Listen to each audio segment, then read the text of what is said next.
Mother of all ரைவல்ரிஸ்னு சொல்லக்கூடிய one of the biggest clash இந்த ஸ்போர்ட்டிங் கேலண்டர். போன மேட்ச் மாதிரியே தான், கேம் போக போக பிச் நல்லாவே ஸ்லோவாகும், பேட்டிங் ஈஸியாக இருக்காது. ஃபர்ஸ்ட் இன்னிங்ஸில் குல்தீப் யாதவுக்கு கிடச்சதை விட செகண்ட் இன்னிங்ஸில் ரிஷப் அஸ்வினுக்கு நிறையவே டர்ன் கிடச்சிது. இவங்களை நம்ம சாதாரணமாக எடை போட முடியாது. எர்லியான அவங்க மேலே நம்ம ப்ரெஷர் போடலை அப்படின்னா they can really take the game away. இவங்க 3 பேரும் சேர்ந்து 3 விக்கெட்ஸ் எடுத்துட்டாங்க அப்படின்னா அதுக்கப்புறம் சேசிங் ரொம்பவே கஷ்டமாக போயிடும். நம்மளோட ஸ்ட்ரென்த்னு பார்த்தா ஸ்பின்னர்ஸ் அண்ட் பேட்டிங் தான். ஹர்ஷ்தீப் அவர் இருக்க ஃபார்முக்கு அவரை கண்டிப்பாக 11ல் ஆடியே ஆகணும். கில் சூப்பராக ஆடி அவரோட செஞ்சுரியை கம்ப்ளீட் பண்ணார். ஒரு மெச்சூர்ட் அண்ட் ரெஸ்பான்சிபிள் இன்னிங்ஸ் ஆடி கொடுத்தாரு. பெரிய டீம்ஸ் கூட நாக் அவுட்ஸ்லையும் அவர் பெரிய இன்னிங்ஸ் பெரிய பர்ஃபார்மன்ஸஸ் கொடுக்கணும். ஷமி இங்கே பிரில்லியண்ட்டாக போட்டிருக்காரு, ஒரு நல்ல கம்பேக் கொடுத்துருக்காரு. ஸ்டில் அவரோட ரிதம்க்கு அவர் கம்ப்ளீட்டாக வந்துட்ட மாதிரி தெரியல. நம்மளோட 3 ஸ்பின்னர்ஸையும் அவங்க டேக்கிள் பண்ண விதம் எனக்கு ரொம்பவே பிடிச்சிருந்தது. ஃபீல்டிங்கை பொறுத்த வரைக்கும் அந்த ஃபேஸில் நம்ம ஆளுங்க கொஞ்சம் ஸ்லாப்பியாக தான் இருந்தாங்க. கேஎல் ராகுல் ஸ்டம்பிங் சான்ஸை மிஸ் பண்ணாரு. இதுக்கு தான் மஞ்சசோக்கா டீமில் ஒருத்தர் இருக்காரு. அவர் யாருன்னு நான் சொல்லி தெரிய வேண்டிய அவசியம் இல்லை. எல்லாரும் அவரை மாதிரி ஆயிட முடியுமா? ஹாய், ஹலோ, வணக்கம் and welcome to our show cricket Kumar. இன்றைக்கி இந்த வீடியோவில் நம்ம 2 விஷயம் பார்க்க போகிறோம். ஒன்று, இந்தியா வர்சஸ் பங்களாதேஷ் மேட்ச்க்கான review and then India versus Pakistan மேட்ச்க்கான preview. First of all India Bangladesh மேட்ச்லேருந்து பார்ப்போம். நம்ம ப்ரிவியூவில் சொன்ன மாதிரி இது ஒரு நல்ல கான்டெஸ்ட்டாக இருந்தது. இனிஷியலாக மேட்ச் கொஞ்சம் ஒன் சைடாக போகிற மாதிரி தெரிஞ்சது. 2 பவர் பிளேலையும் கேம் ஆல்மோஸ்ட் இந்தியா பக்கம் தான் இருந்தது. பட் பங்களாதேஷ் ஒரு நல்ல ஃபைட் பேக்கை கொடுத்தாங்க. ஃபர்ஸ்ட் அவங்களோட பேட்டிங்கில் 35 for 5 இருந்து ஜாக்கர் அலி அண்ட் ஹிருதாய் செம்ம சென்சிபிளாக ஆடி ஒரு வேலியன் பார்ட்னர்ஷிப் போட்டு அவங்கள ஒரு நல்ல ஃபைட்டிங் டோட்டலுக்கு எடுத்துகிட்டு போனாங்க. தென் செகண்ட் இன்னிங்ஸ்லையும் ரோஹித்தோட விக்கெட்டுக்கு அப்புறம் அவங்களோட ஸ்பின்னர்ஸ் கேமை நல்லா புல் பேக் பண்ணி ஸ்லோ பண்ணி செம்ம டைட்டாக போட்டாங்க. நம்ம சைட்லையும் ஷமி ரொம்பவே சூப்பராக போட்டார். தென் ஹர்ஷித் ராணா ஸ்பின்னர்ஸ் அவங்களும் நல்லாவே போட்டாங்க. கில் ஒரு ஃபென்டாஸ்டிக் அண்ட் மெச்சூர்டு செஞ்சுரி அடிச்சு கடைசி வரை இந்த மேட்ச்சில் நின்று முடிச்சு கொடுத்துருக்காரு. இந்த மாதிரி இந்த மேட்ச் ஃபுல்லாகவே நிறைய நல்ல பர்ஃபார்மன்ஸஸ் இருந்தது. அது எல்லாத்தையும் ஒவ்வொன்றா பார்ப்போம். ஓவராலாக இது ஒரு classic and evenly fought one day கேமாக இருந்தது. ப்ரிவியூவில் சொன்ன மாதிரியே பங்களாதேஷ் பிளேயர்ஸ் நமக்கு இது ஒரு ஈஸி கேக் வாக் வின்னாலாம் இல்லாமல் நம்மளையும் கொஞ்சம் கஷ்டப்பட்டு தான் இந்த மேட்சை வின் பண்ண விட்டுருக்காங்க. It was a very good game of one day cricket. To begin with the match review, pitch and conditions எப்படி இருந்ததுன்னு பார்ப்போம். என்னதான் இப்போ அங்கே ரீசெண்டாக ILT20 நடந்து முடிஞ்சிருந்தாலும் அதோட லேட்டர் பார்ட்டில் சாம்பியன்ஸ் ட்ராஃபிக்குனே ஒரு சில பிச்சஸை யூஸ் பண்ணாமல் ப்ரிசர்வ் பண்ணி வச்சுருந்தாங்க. ஸோ ஒரு நல்ல ஃப்ரெஷ்ஷான வீடு தான் கொடுத்தாங்க. பட் அது கொஞ்சம் நல்லாவே ட்ரையாக இருந்தது. இனிஷியலாக பார்க்குறதுக்கு ஒரு நல்ல பேட்டிங் சர்வீஸ் மாதிரி தெரிஞ்சது. பட் மேட்ச் போக போக நல்லாவே ஸ்லோவாச்சு. செகண்ட் இன்னிங்ஸில் பவர் பிளேக்கு அப்புறம் பால் கொஞ்சம் ஓல்ட் ஆகி சாஃப்ட் ஆனதும் பிச்சு ரொம்பவே ஸ்லோவாக இருந்தது. டியூ சுத்தமாக வரவே இல்லை. ரீசெண்ட் ஃபியூ டேஸில் அங்கே டியூவே வரலன்னு சொல்லியிருந்தாங்க. இன்கேஸ் மேபி டியூ அங்கே வந்திருந்தா செகண்ட் இன்னிங்ஸில் பேட்டிங் இன்னும் கொஞ்சம் ஈஸியாகவே இருந்திருக்கும். மேட்சும் சீக்கிரமாகவே முடிஞ்சிருக்கும். தென் டாஸில் ஷண்டோ டாஸ் வின் பண்ணி பேட்டிங் எடுத்தார். செகண்ட் இன்னிங்ஸில் டியூ வராது, பிச்சு நல்லாவே ஸ்லோ ஆகும்னு நினச்சி பேட்டிங் எடுத்தாங்க. அண்ட் அதே மாதிரி தான் நடந்தது. அவங்களோட டாப் ஆர்டர் மட்டும் இன்னும் கொஞ்சம் ரன்ஸ் அடிச்சு கொடுத்துருந்தாங்கன்னா கேம் இன்னுமே க்ளோஸாக போயிருக்கும். பங்களாதேஷ்க்கு இன்னுமே நல்ல சான்ஸ் இருந்திருக்கும். தென் பிளேயிங் 11 பார்த்தோம்னா நான் சொன்ன நம்மளோட பிளேயிங் 11ல் ஹர்ஷ்தீப்க்கு பதிலாக ஹர்ஷித் ராணாவை எடுத்திருந்தாங்க. அவருக்கு இங்கே பால் ஸ்கிட் ஆகும், அவரை டைம் பண்ணுறது கஷ்டமாக இருக்கும்னு சொல்லி அவரை ப்ரிஃபர் பண்ண வாய்ப்பு இருக்குன்னு சொல்லியிருந்தேன். அதே மாதிரி அவர் 11ல் இருந்தார். அண்ட் பங்களாதேஷோட பிளேயிங் 11 பார்த்தா அதுலேயும் ஒரே ஒரு சேஞ்ச், ஒரு பெரிய டிசிஷன் எடுத்தாங்க. எக்ஸ்பீரியன்ஸ்ட் மெஹமூத் அலாக்கு பதிலாக ஜாக்கர் அலியை ப்ரிஃபர் பண்ணாங்க. அண்ட் அதுக்கு ஏற்ற மாதிரி அவரும் டிசப்பாயின்ட் பண்ணாமல் நல்லா ஆடி கொடுத்தாரு. மேபி மெஹமூத் அலாவை எடுத்திருந்தாங்கன்னா செகண்ட் இன்னிங்ஸில் இன்னொரு 4-5 ஓவர்ஸ் ஆஃப் ஸ்பின்னும் போட்டிருப்பாரு. பட் நெவர்தலெஸ் ஜாக்கர் அலி நல்லாவே ஆடி கொடுத்தாரு. He justified his selection. Then பேட்டிங்கில் பங்களாதேஷ் ரொம்பவே மோசமாக ஸ்டார்ட் பண்ணாங்க. ஷமி அண்ட் ராணா 2 பேருமே நல்ல ஏரியாஸில் போட்டாங்க. ஷமி ஃபர்ஸ்ட் ஓவர்லேயே சௌமியா சர்க்காரோட விக்கெட்டை எடுத்தார். தென் செகண்ட் ஓவர்லேயே ஷண்டோவோட விக்கெட்டை ஹர்ஷித் ராணா எடுத்தார். பட் தஞ்சிதாசன் இன்னொரு எண்டில் நல்ல கான்ஃபிடென்ட்டாக தெரிஞ்சார். ஷமியை பிடிச்ச ஒரு சில பவுண்டரிஸ் அடித்தார். தென் மெஹதி ஹசனை நம்பர் 4ல் ப்ரமோட் பண்ணாங்க. அவர் தான் இந்த பங்களாதேஷ் டீமோட KL ராகுல்னு நினைக்கிறேன். அவரையும் அவங்க நிறைய எக்ஸ்பெரிமெண்ட் பண்ணி பார்த்துட்டாங்க. பட் இந்த மேட்ச்சில் அவர் கிளிக் ஆகலை. ஷமி பால் மேலே போட்டால் மூவ் ஆகலை, ஈஸியாக ஆடுறாங்க. ஸோ லென்த்தை கொஞ்சம் ஷார்ட் பண்ணி போடுவோம்னு போட்டார். அதே மாதிரி மெஹதி ஹசன் அதை எட்ஜ் பண்ணார். சுப்மன் கில் ஸ்லிப்பில் ஒரு நல்ல கேட்ச் பிடிச்சாரு. ஒன் மோர் பிரேக் த்ரூ இந்த power play itself. Then Akshar பட்டேலோட ஒரு ஈவன்ஃபுல் ஓவர், அவ்வளோ நேரம் நல்லா ஆடிட்டு இருந்த தஞ்சிதோட விக்கெட்டை எடுத்தார். தென் அடுத்த பால்லேயே அவங்களோட வெரி எக்ஸ்பீரியன்ஸ் முஷ்ஃபிகுர் ரஹீமோட விக்கெட்டையும் எடுத்தார். தஞ்சிதாசனோட விக்கெட்டில் பால் நல்லாவே ஸ்கிட் ஆச்சு. அதை கட் பண்ண போய் எட்ஜ் பண்ணி அவுட் ஆகிட்டார். அக்ஷர் பட்டேலுக்கு அது எட்ஜ் ஆனதே தெரியல. பட் KL ராகுல் நல்ல கான்ஃபிடென்ட்டாக இருந்து அப்பீல் பண்ணார். அம்பையரும் கொஞ்சம் டைம் எடுத்து இவென்ச்சுவலி அதுக்கு அவுட் கொடுத்தாரு. முஷ்ஃபிகுருக்கு போட்டதும் ஒரு எக்ஸலன்ட் டெலிவரி, பெரிய டேர்ன் இல்லை, but right on the spot கரெக்டாக போட்டார். ஒரு நல்ல ப்ரோவிங் லைன் அண்ட் லென்த்தில் போட்டார். ஸ்லைட்டாக டேர்ன் ஆச்சு, எட்ஜ் ஆகி KL ராகுல் பிடிச்சி back to back wickets. Then hat-trick பால்க்கு ரோஹித் 2 ஸ்லிப்பு லெக் ஸ்லிப்புன்னு ஒரு நல்ல அட்டாக்கிங் ஃபீல்டு வச்சார். அதே மாதிரி அக்ஷரும் நல்ல தூக்கி போட்டார். அகெயின் ஒரு நல்ல ப்ரோவிங் லைன் அண்ட் லென்த். ஜாக்கர் அலி அதை ஹார்ட் ஹேண்ட்ஸோட டிஃபெண்ட் பண்ண போனார். ஒரு நல்ல ஹெல்த்தி ஏஜ் நல்ல கேரி ஆகி ரோஹித்தோட கைக்கே போச்சு. பட் அவர் கொஞ்சம் ஓவர் கான்ஃபிடென்ட்டாக பால் வரதுக்கு முன்னாடியே மூவ் ஆகி செலிப்ரேஷன் மோடுக்கு போயிட்டாருன்னு நினைக்கிறேன்.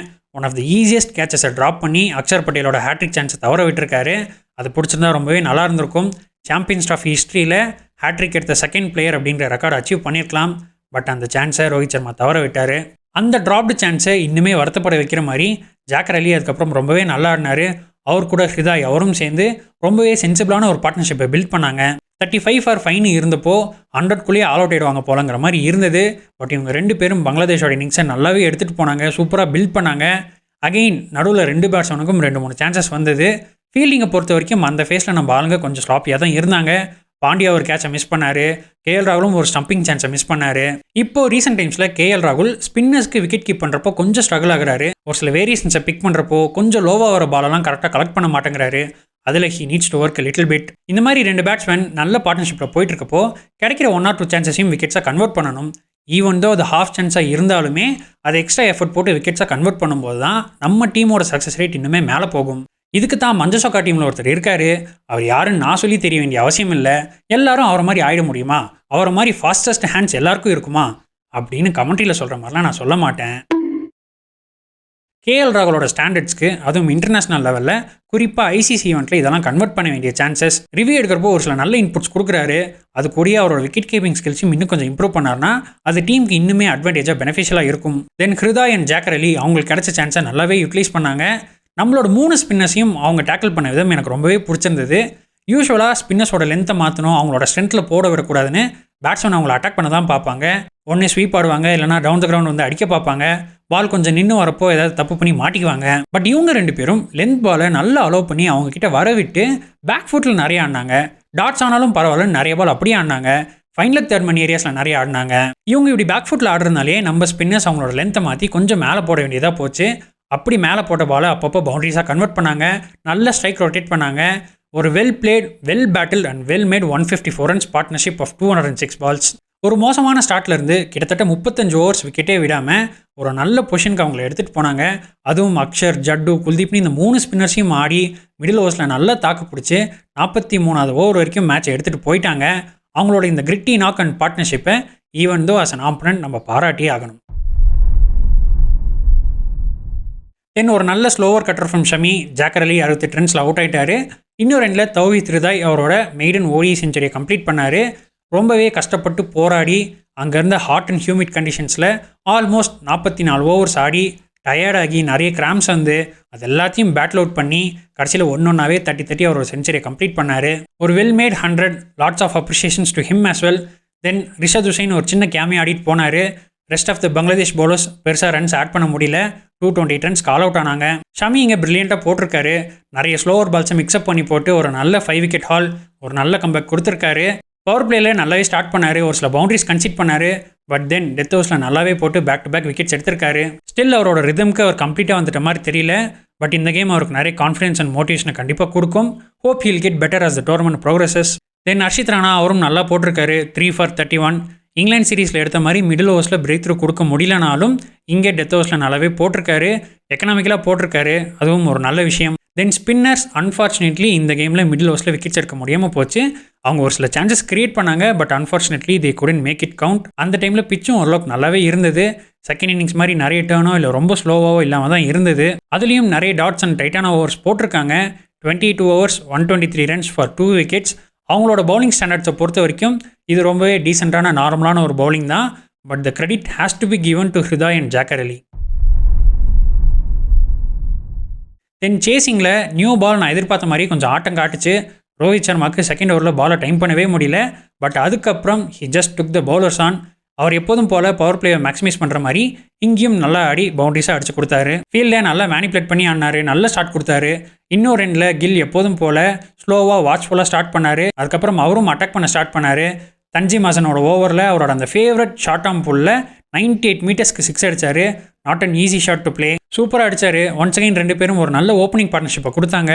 ரோஹித் 41 ரன்ஸில் பவர் பிளேயோட லாஸ்ட் ஓவரில் மிஸ்டீம் பண்ணி அவுட் ஆகிட்டார்.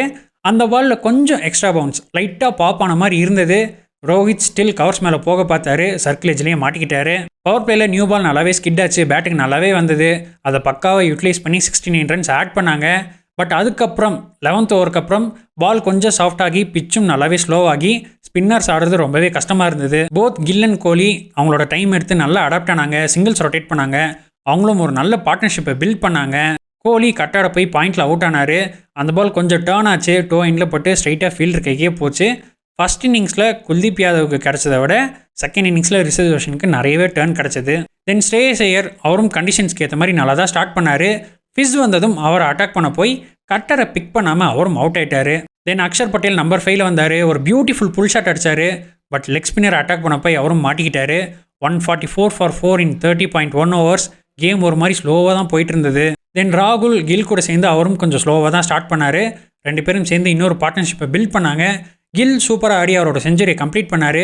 ஒரு மெச்சூர்ட் அண்ட் ரெஸ்பான்சிபிள் இன்னிங்ஸ் ஆடி கொடுத்தாரு. அவருக்கு வைஸ் கேப்டன்சி கொடுத்தப்போ அவர் சேசிங்கில் நிறைய ரன்ஸ் அடிக்கணும், டஃப் சிச்சுவேஷன்ஸில் இந்தியாவுக்கு நிறைய மேட்ச் வினிங் கான்ட்ரிபியூஷன்ஸ் கொடுக்கணும்னு சொல்லியிருந்தேன். அதுக்கேற்ற மாதிரியே பேக் டு பேக் 3 கேம்ஸில் சேசிங்கில் நல்லாவே அடிச்சு கொடுத்துருக்காரு. He is beginning to close games for India. நல்ல விஷயம். இதே மாதிரி ஆஸ்திரேலியா, நியூசிலாந்து, சவுத் ஆஃப்ரிக்கான்னு பெரிய டீம்ஸ் கூட நாக் அவுட்ஸ்லையும் அவர் பெரிய இன்னிங்ஸ், பெரிய பர்ஃபார்மன்ஸஸ் கொடுக்கணும். I expect a lot from him. இது நிஜமாவே ஒரு challenging condition and tricky chase தான். கில் அதில் நம்மளை கரை சேர்த்துட்டாரு. Lots of credits and appreciations.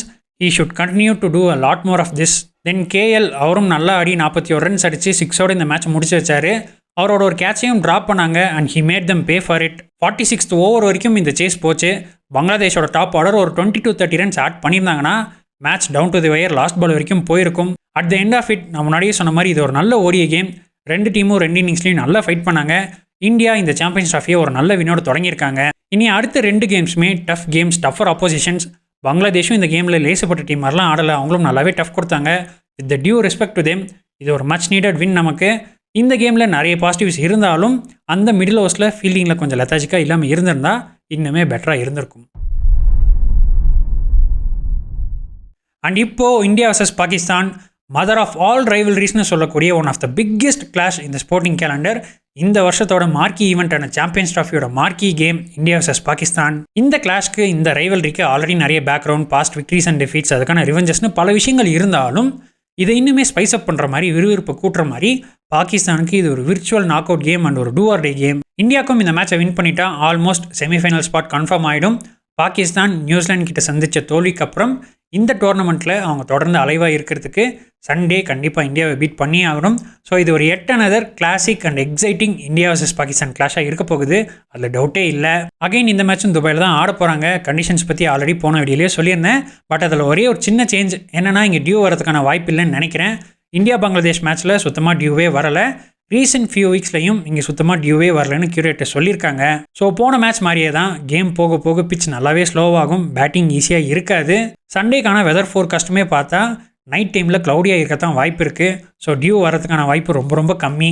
பிச்சும் எந்த பிச் கொடுப்பாங்கன்னா சென்டர் மோஸ்ட் சர்ஃபேஸ் தான் கொடுப்பாங்கன்னு நினைக்கிறேன். ILT20 ஃபைனல்ஸ் அதில் தான் ஆடினாங்க. இங்கேயும் அதே சர்ஃபேஸை தான் கொடுப்பாங்கன்னு நினைக்கிறேன். லாஸ்ட்டாக February 9th தான் அதை யூஸ் பண்ணியிருக்காங்க. ஸோ ஆல்மோஸ்ட் 2 வீக்ஸ் கிட்ட ஆச்சு. பிச் நல்லாவே ரெக்கவர் ஆகி ரெடியாக இருக்கும். பட் ஸ்டில் இந்தியா பங்களாதேஷ் மேட்ச்சில் யூஸ் பண்ண பிச்சை விட ஸ்லைட்லி கொஞ்சம் ஸ்லோவராக இருக்கிறதுக்கும் நிறையவே வாய்ப்பு இருக்குது. ஸோ ஃபஸ்ட் பேட்டிங் ஆடுறது ஒரு பெட்டர் ஆப்ஷனாக இருக்கலாம். போன இந்தியா பங்களாதேஷ் மேட்சோடு சேர்த்து கடைசி 9 டே நைட் கேம்ஸில் average first inning score 260 and average second inning score is 216. So இங்கேயும் அதே ஸ்ட்ராட்டஜி தான். ஃபஸ்ட் இன்னிங் ஸ்கோர் ரொம்பவே முக்கியம். ஃபஸ்ட் பேட்டிங் ஆடுறாங்க அப்படின்னா கண்டிப்பாக 290 to 300 ரன்ஸ் அடிச்சே ஆகணும். இல்லை ஃபஸ்ட் பவுலிங் போடுறாங்க அப்படின்னா ஆப்போனண்ட்டை 220 to 230 ரன்ஸ்குள்ளே ரெஸ்ட்ரிக்ட் பண்ணணும். இந்த கேமுக்கும் சேம் கேம் பிளான் தான். பிளேயிங் லெவன்னு பார்த்தா நம்ம இந்தியன் டீம் மோஸ்ட் லைக்லி அதே பிளேயிங் லெவனோட தான் போவாங்கன்னு நினைக்கிறேன். But still I would play Harshdeep Singh in place of Harshit Rana. Power பிளேயில் ஸ்ட்ரைட் அப் ஃப்ரண்ட் ஸ்ட்ரைக் பண்ணணும். பாகிஸ்தான் அவங்களோட போன கேமில் பவர் பிளேயில் தான் அந்த கேமை லூஸ் பண்ணாங்க. ஸோ ஹர்ஷ்தீப் அவர் இருக்க ஃபார்முக்கு definitely he'll make some early damages. அவரை கண்டிப்பாக 11ல் ஆடியே ஆகணும்.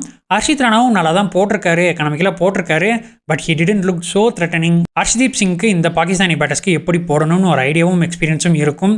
இருந்தாலும் இவங்க ஹர்ஷித் ராணாவையே கண்டினியூ பண்ணாலும் பண்ணுவாங்க. குல்தீப் போன கேமில் கொஞ்சம் ஸ்லாப்பியாக இருந்தார். மேபி அங்கேருந்து ஹாட் அண்ட் ஹியூமிட் கண்டிஷன்ஸில் டயர் ஆகிட்டாரா, இல்லை அவர் ஃபுல்லாக ஃபிட்டாக இல்லை என்னென்னு தெரியல. If it is something related to his fitness, maybe Varun சக்கரவர்த்தி உள்ளே வரலாம். இல்லைனா இவங்க அதே 11 தான் போவாங்கன்னு நினைக்கிறேன். பாகிஸ்தானை பொறுத்த வரைக்கும் ஃபக்கர் ஜமான் இல்லாதது அவங்களுக்கு ரொம்ப பெரிய இழப்பாக இருக்கும்.